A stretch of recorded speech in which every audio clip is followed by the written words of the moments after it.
በስተመጨረሻ አለሜ ወደ ቤቷ ተመልሳለች ማለት ነው። ወይም ደግሞ አሁን ላይ አለም ወደ ቤቷ የተመለሰችው ለምንድነው? ከገዛኸኝ ጋር ገዛኸኝ አለሜን ካላመጣሽ ትሁትን ልጇን አለቃትም ስላላት ትሁቴን በተደጋጋሚ ጊዜ እየጠየቃት ነበር። ትሁቴ ደግሞ እንደምታውቋት መረጃዎችን እያሰባሰበች ነበር። ገዛኸኝን አሁን ላይ ወንጀለኛ የሚያደርጉትን ነገሮች በሙሉ ሄዳ እንግዲህ የሱ ክፍል ውስጥ በመሄድ ሙሉ መረጃዎችን ወረቀቶችን እየሰበሰበች ነበር። ያ ምንድነው አሁን ላይ አለም እንኳን ተመልሳ አሁን ላይ ገዛኸኝ ቤት ብትገባም ነገር ግን ነገ ገዛኸኝን ፖሊስ ጋር ወይም ደግሞ ወንጀለኛ አድርጎ መቀመቅ የሚከተውን ፋይሎች ይዛለች ማለት ነው። ስለዚህ ከናቲ ጋርና ከካሌብ አባት ጋር ከከበደ ጋር በመሆን ያንን መረጃ በመያዝ እንግዲህ ትሁቴ ልጇን ከለቀቀላትና ልጇን ይዛ ከወጣች ከዛ ቤት አሁን ላይ ያ መረጃ ይጠቅማታል ብዬ ነው የማስበው። እንግዲህ አሁን ላይ አለምን ይዤ ከመጣው ወይም ደግሞ አለም ከተመለሰች እኔም ከዚህ በኋላ ልቀቀኝ ወይም ደግሞ ከዚህ በኋላ አልመጣም እዚህ ቤት አልሰራም ብትልም ነገር ግን አሁን ላይ ገዛኸኝ እያስፈራራት ነው። ምክንያቱም አንዴ የ2 ዓመት ኮንትራት ስለፈረመች ያንን ኮንትራት እስከማያልቅ ድረስ መቼም ቢሆን እንደማትሄድ ነው እየነገራት የሚገኘው ማለት ነው በኮንትራት እዛ ቤት ስለገባች። ስለዚህ ያንን ኮንትራት ጨርሺ ነው የፈለገ አለምን ብታመጪ እኔ መቼም ቢሆን አልለቅሽም ነው። አሁን ላይ ይሄንን ያለበት ምክንያት ምንድነው? መረጃ ይዛለች፣ መረጃ አውቃለች። አለምን ሲያሰቃዩአትና ሲበድሏት እዛ ቤት ስለኖረች ብዙ ነገር አውቃለች። ስለዚህ ያንን መረጃና ያንን ነገር ሄዳ ለፖሊስ አሳልፋ ትሰጥብናለች በማለት ነው ትሁትን ከዛ ቤት እንዳትወጣ ለማድረግ እየሞከሩ ያሉት ማለት ነው። ነገር ግን አሁን ላይ ትሁት የድሮ ትሁት አይደለችም። የያዘችውን መረጃና የያዘችውን ፋይል በሙሉ ከናቲ ጋር በመሆን ወይም ደግሞ ከከበደ ጋር በመሆን ገዛኸኝን የምታጋልጥበት ቀን ቅርብ ነው ብዬ ነው የማስበው። እንግዲህ አሁን ላይ አለም ፈለከኝ አይደል ብላ ነው ፊት ለፊት ከገዛኸኝ ጋር እየመጣችበት ማለት ነው። ገዛኸኝ አለምን የሚያውቃት በዚህ ልክ አይደለም። ወይም ደግሞ አሁን ላይ ተሽሏት እንዲፏ ብላ አምራ ደምቃ እንደገና ደግሞ ስትሮንግ ሆና አይደለም ያውቃት፣ ደካማ ሆና እንደገና ደግሞ ልጇን የገደለች ሴት እያላት ከዚህ በፊት ስለሚያማራትና የሳይኮሎጂ ጨዋታዎች ስለሚጫወቱባት ደካማ ሆና ትመጣለች ብሎ ነበር ያሰበው። ነገር ግን አለም እንግዲህ ጠንካራ ሆነ ከባድ ሆና ነው አሁን ላይ የመጣችበት። ይሄ ሁሉ ሀብት ንብረት በሙሉ የአለም ነው 80% ወይም 90%። ለዛም ነው አሁን ላይ አለም ፊት ለፊት መታ ልትጋፈጠው የሞከረችው ወይም ደግሞ የቻለችው። እንግዲህ አሁን ላይ ገዛኸኝ አለምን የሆነ ነገር አድርጋለሁ ብሎ ቢሞክርም ነገር ግን ናቲ ልጇ ስላለ ናቲ እናቱን ካገኘ በኋላ መቼም ቢሆን ለገዛኸኝ ይህንን ነገር ያደርግለታል ወይም ደግሞ አለም ላይ ይፈነጭባታል ገዛኸኝ ብዬ አላስብም። ናቲ ለእናቷ ከዚህ በኋላ መቼም ቢሆን እንደዚህ ያደርጓታል ብዬ አላስብም ናቲ እያለ ማለት ነው። ስለዚህ አሁን ላይ ገዛኸኝ አለምን አግኝቷታል። በቀጣይ ምን ያደርጋል ብላችሁ ነው የምታስቡት? እስቲ ሁላችሁም በዚህ ጉዳይ ሐሳብ አስተያየታችሁን ኮሜንት ላይ ማስቀመጣችሁን እንዳትረሱ። እንግዲህ ትሁት ክፍል 107 ቶሎ እንዲለቀቅ ሁላችሁም ኮሜንት ላይ ክፍል 107 ቶሎ ይለቀቅልን በማለት ይሄንን ቪዲዮ ላይክ በማድረግ ጀምሩ። እንግዲህ ቤቲ አሁን ላይ ትሁቴን እየነገረቻት ወይም ደግሞ እያስጠነቀቀቻት ነው። ምክንያቱም አሁን ላይ ልጅሽን ለማግኘት ግዴታ አለምን ማምጣት አለብሽ። ይሄ ነው ያንቺ አማራጭ ሊሆን የሚችለው። ምክንያቱም ራስን እየጎዳሽ ነው፣ ልጅሽንም እየጎዳሽ ነው እያለቻት ነው ቤቲ አሁን ላይ እየመከረቻት ነው።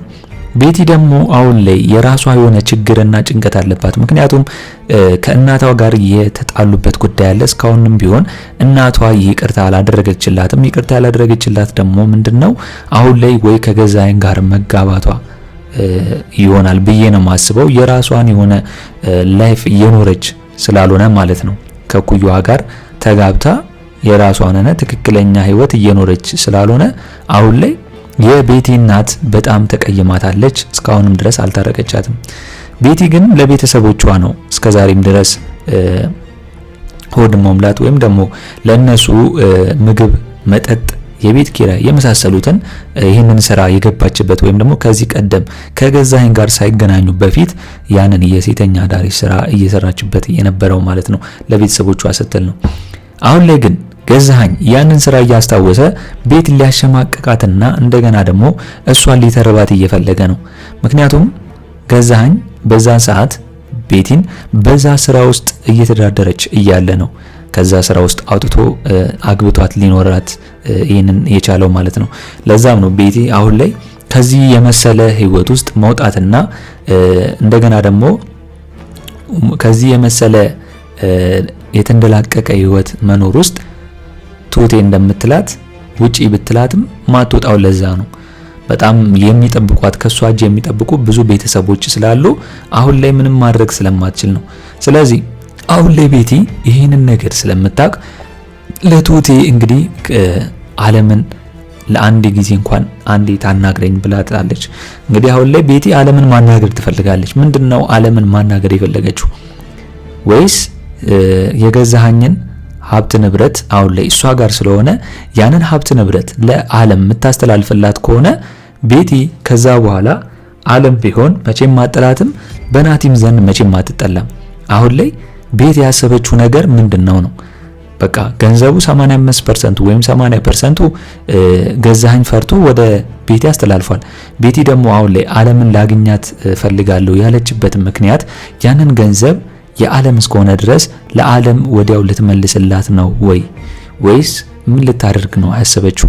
እስቲ ሁላችሁም በዚህ ጉዳይ ሐሳብ አስተያየታችሁን ኮሜንት ላይ ማስቀመጣችሁ እንዳረሱ። እንግዲህ በሌላ በኩል ደግሞ አሁን ላይ ናቲ እናቱን አግኝቶ በሰላም በደስታ ነው እየኖረ ያለው። ነገር ግን የእናቱ ሀብት ንብረት በሙሉ ያሳሷል። ዓለምም ቢሆን አሁን ላይ ለናቲ ነው ወይም ደግሞ ለልጇ ስትል ነው የደከመችበት የለፋችበት እሷ እንኳን ባትኖር ማለት ነው። ስለዚህ ያንን የደከመችበትን የለፋችበትን ሀብት እንደምትፈልገው ነው ለናቲ ነገረችው። ይህንን ነገር ናቲ እዛ ቦታ ላይ ሆኖ መጨረስ እንዳለበትና ያንን ሀብት ንብረት ማስመለስ እንዳለበት ነው እየነገረችው ያለችው። ምክንያቱም አሁን ላይ ዓለም ከልጇ ውጪ ሌላ የምታምነው ሰው የለም፣ ሌላም ማንም ሰው የለም ሊረዳት የሚችለው ማለት ነው።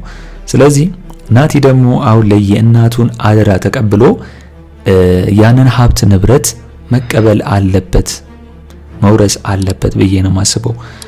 ምክንያቱም ገዛኸኝ እንግዲህ ሁሉም ፖሊሶቹ በሱ ቁጥጥር ስር ናቸው። ሁሉም ለሱ ነው የሚያሸረግዱት። ምክንያቱም ገንዘብ ስላለው በገንዘቡ እየገዛ የናቲ የሚያመጣውን መረጃዎች በሙሉ ለዛ ፖሊስ እየሰጠ እንደገና ደግሞ ፖሊሱ ወስዶ ለገዛኸኝ ነው የሚመልስለት። ስለዚህ ናቲ ግዴታ ፖሊስ መቀየር አለበት። እንደገና ደግሞ አቃቤ ሕግ መያዝ አለበት። ክስም መክሰስ ከሆነ ጠበቃ መቅጠርና ክሱን ማሸነፍ አለበት ብዬ ነው ማስበው። ዓለምን ብትሆን እስከዛሬ ድረስ የለፋችበትን ያንን ሀብት ንብረት በሙሉ ማስመለስ አለባት። እናም ከልጇ ጋር በሰላም መኖር አለባት። ገዛኸኝም የእጁን ማግኘት አለበት ብዬ ነው ማስበው። እስኪ እናንተስ በዚህ ጉዳይ ሁላችሁም ሀሳብ አስተያየታችሁን ኮሜንት ላይ ማስቀመጣችሁ እንዳረሱ። ሌላው ጉዳይ የሚሆነው ደግሞ እንደሚታወቀው አሁን ላይ ዓለሜ ናቲ ከቱቴ ጋር እንዲጋቡና አንድ ላይ እንዲሆኑ ምኞቷ ነው። የከበደም ቢሆን አሁን ላይ ዓለምን እየነገራት ወይም ደግሞ እያስጠነቀቃት ነው። ምክንያቱም ናቲ እንደ ካሌብ ወይም ደግሞ እንደሱ ልጅ የሚንከራፈፍ ከሆነና ቱቴን የማይጠብቃት ከሆነ ቱቴ ታመልጠዋለች ነው። እቺን የመሰለ ልጅ ዞሮ ዞሮ አያገኝም። ስለዚህ መንከራፈፍ የለበትም። ናቲ ቱቴን ጠበቅ ማድረግ አለበት ነው። ምክንያቱም አሁን ላይ ዓለም ቱቴን ልጄን አፈሰች ከምትል ይልቅ ከበደ እንዳለው ቱቴን አፈሰ ነው። ምክንያቱም ቱቴ ባትኖር ኖሮ በዚህ ሰዓት ዓለምም ሆነ ካሌብ አባት ወይም ደግሞ ከበደ አይገኙም። ምክንያቱም ቱቴ ከድሮም ጀምሮ ነው የካሌብን አባት ስትጠብቁ የነበረው ከቲና ማለት ነው። አሁን ደግሞ ዓለምን ከገዛኸኝና ከቤቲ አስመልጣታለች። ስለዚህ ይህን ሁላ ነገር ማሰብ አለባት ቱቴ ምን ያህል ጠንካራ ሰው እንደሆነች ማለት ነው። እንግዲህ አሁን ላይ የቱቴ አባት እየመጣ እንደሆነ ይታወቃል። አሁን ላይ የቱቴ አባት ከመጣ በኋላ የቱቴ ልጅ ማን እንደነካትና ማን እንደዚህ እንዳስቸገረ ከነገረችው ዝም የሚለው አይመስለኝም። ምክንያቱም ከባድ ነው፣ ደም ተቃቢ ነው ብላለች ከዚህ በፊት ቱቴ ማለት ነው። ስለዚህ ዞሮ ዞሮ አሁን ላይ ትሁቴን የሚለቃት ነው ይመስለኝ። አባትየው ከመጣ ካስፈራራው ገዛኸኝን የሚለቃት ነው ይመስለኝ። አሁን ላይ ልጇን ቢለቅም ነገር ግን ትሁቴን አልለቅም ብሏል። ምክንያቱም ኮንትራት እስከፈረመ ድረስ ማለት ነው፣ ያንን የ2 ዓመት ኮንትራት። ስለዚህ አሁን ላይ ትሁቴ የያዘችውን መረጃ ይዛ ከዛ ቤት ከወጣች እንግዲህ ከናቲ ጋር ሆነው ገዛኸኝን እንግዲህ የእጁን እንዲያገኝ ማድረግ አለባቸው። አሁን ላይ አለም ፊት ለፊት እንግዲህ የገዛኸኝ ጋር መታበታለች። አሁን ላይ ገዛኸኝም ደንግጧል አለምን ሲያይ፣ ምክንያቱም ተለውጣበታለች። እንደገና ደግሞ ጠንካራ ሴት ሆና ነው የተመለሰችው አሁን ላይ። ምክንያቱም ልጇን አግኝታለች። ልጇን ነበር እስከዛሬም ድረስ የምትፈልገው። አሁን ላይ ልጇን ስላገኘች ገዛኸኝን መጋፈጥ የምትችልበት አቅም ያላት ሆና ስለመጣች አሁን ላይ ገዛኸኝ ደግሞ ያችን የድሮዋን አለም ነበር የጠበቀው። አለሜ እንደዚህ ተስተካክላና ተውባ ሌላ ሰው ሆና ማግኘት ማለት ለሱ ይደነግጣል። ስለዚህ አለምን ሲያያት እንግዲህ ደንግጧል። አሁን ላይ ከሷ የፈለገው ነገር ሌላ ነበር፣ ወይም ደግሞ ደክረታ ደክማ ትመጣለች ብሎ ነበር። ያንን ነገር አላስብም። ስለዚህ አለምን ብትሆን አሁን ላይ ሽንጧን ገትራ ወይም ደግሞ የራሷን ሀብት ንብረት የምታስመልስበት ሰዓት ደርሷል ብዬ ነው ማስበው። እስኪ እናንተስ በዛሬው በትሁት ክፍል ያላችሁንና የተሰማችሁን ሀሳብ አስተያየታችሁን ኮሜንት ላይ በማስቀመጥ ማድረስ ትችላላችሁ። እንግዲህ በእኔ በኩል የዛሬው አስተያየቴ እንዲመስል ነበር። ትሁት ክፍል 107 ቶሎ እንደተለቀቀ እኛም በኮሚኒቲ ፖስታችን ስር ወዲያው ለእናንተ የምናስቀምጥላችሁ ይሆናል ማለት ነው። ለቻናል አዲስ ከሆናችሁና ሰብስክራይብ እስካሁን ያላደረጋችሁ ካላችሁ ሰብስክራይብ በማድረግና የደወል ምልክቱን በመጫን ቤተሰብ እንድትሆኑን በአክብሮት እንጋብዛለን። በቀጣይ ክፍል እስከምንገናኝ ድረስ መልካም ቆይታ ይሁንላችሁ። ቻው ቻው።